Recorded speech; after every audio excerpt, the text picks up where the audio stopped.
Bird, your By Crafty bestie, and I'm going to teach you all about how to do that garter stitch tab. Let's go. For a traditional garter stitch tab, I begin with the long tail cast on, and I place 3 stitches on my needle. It's at this point I will turn my work and I will knit evenly for 6 rows.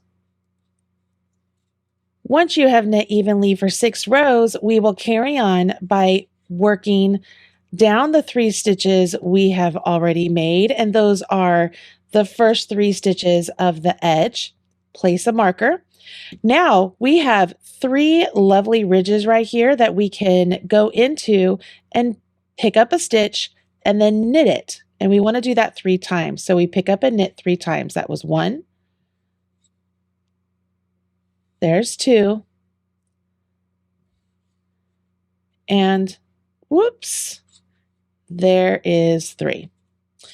Those 3 stitches represent the body of your project. Place another marker, and now we're at the opposite end of our cast on. And it's at this point we want to pick up and knit 3 stitches so that we have them on this end. So we're going to go the opposite end of our cast on, pick up and knit 1, pick up and knit 2, and then pick up and knit 3.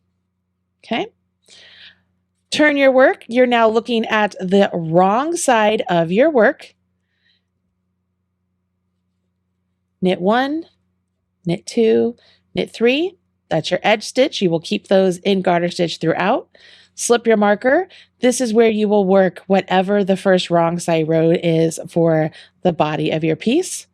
Slip your marker. We're at the opposite end of our edging. So we will knit those 3 and then carry on. So when you turn your work this time, you're looking at the right side of your project. You have this nice garter tab already built, and you're ready to continue on working in your pattern. You will maintain the pattern right there between the 2 markers, and then keep these in garter stitch outside of the markers.